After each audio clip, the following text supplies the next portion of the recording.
السلام علیکم ورحمۃ اللہ وبرکاتہ۔ امید ہے کہ آپ لوگ خیریت سے ہوں گے۔ ایک سوال پوچھا گیا ہے کہ نماز میں اتحیات پڑھتے ہیں، درود شریف پڑھنے کے بعد کون سی دعا پڑھی جاتی ہے؟ ربنا آتنا پڑھی جاتی ہے یا پھر اللہم انی ظلمت نفسی پڑھی جاتی ہے؟ کون سی دعا پڑھیں؟ یا پھر اس کے علاوہ کوئی اور بھی دعا ہم پڑھ سکتے ہیں یا نہیں؟ تو یہی سوال کا جواب جانیں گے مفتی اے قاسمی صاحب سے۔ کیا درود شریف کے بعد اللہم انی ظلمت نفسی پڑھنا چاہیے یا ربنا آتنا پڑھنا چاہیے، یا دونوں پڑھ سکتے ہیں، یا اس کے علاوہ اور بھی دعائیں پڑھ سکتے ہیں؟ صحیح مسئلہ کیا ہے؟ دیکھو، جب ہم قاعدہ اخیرہ کس کو کہا جاتا ہے؟ قاعدہ اخیرہ کہا جاتا ہے کہ 3 رکعت والی نماز ہم لوگ پڑھ رہے ہوتے ہیں، 4 رکعت والی نماز پڑھ رہے ہوتے ہیں، تو جو لاسٹ میں ہم اتحیات میں بیٹھتے ہیں، تو لاسٹ میں جو ہم اتحیات میں بیٹھتے ہیں اس کو کہا جاتا ہے قاعدہ اخیرہ۔ تو ہم کیا پڑھتے ہیں؟ اتحیات پڑھتے ہیں، اتحیات کے بعد درود شریف پڑھتے ہیں۔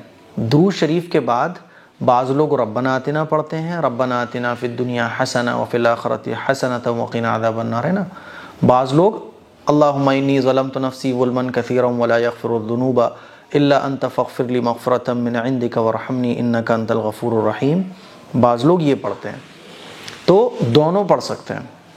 آپ کو ربنا آتنا یاد ہے تو ربنا آتنا پڑھ لو، آپ کو اللہم انی ظلمت نفسی یاد ہے تو اللہم انی ظلمت نفسی پڑھ لو، دونوں طریقے ٹھیک ہے۔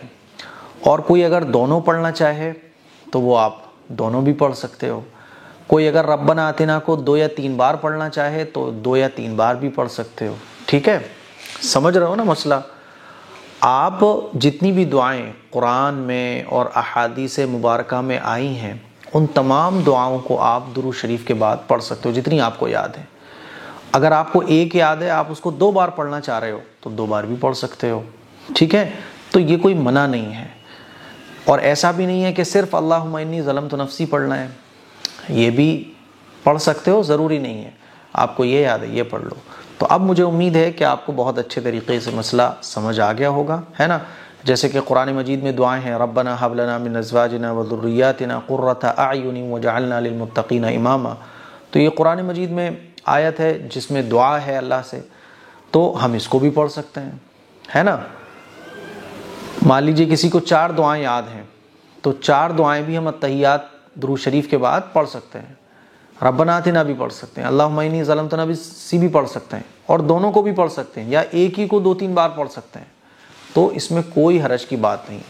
ماشاءاللہ مفتی صاحب نے بہت اچھے سے سمجھایا کہ درود شریف کے بعد ربنا آتنا بھی پڑھ سکتے ہیں، اللہم انی ظلمت نفسی بھی پڑھ سکتے ہیں، اسے کئی بار بھی پڑھ سکتے ہیں، یا پھر دونوں بھی پڑھ سکتے ہیں، اور جو دعائیں ہیں وہ بھی پڑھ سکتے ہیں۔ تو مجھے امید ہے یہ مسئلہ آپ کا کلیئر ہو گیا ہوگا۔ اس کلپ کو شیئر ضرور کریے گا تاکہ یہ مسئلہ ہر کسی کو معلوم ہو سکے۔ السلام علیکم ورحمۃ اللہ وبرکاتہ۔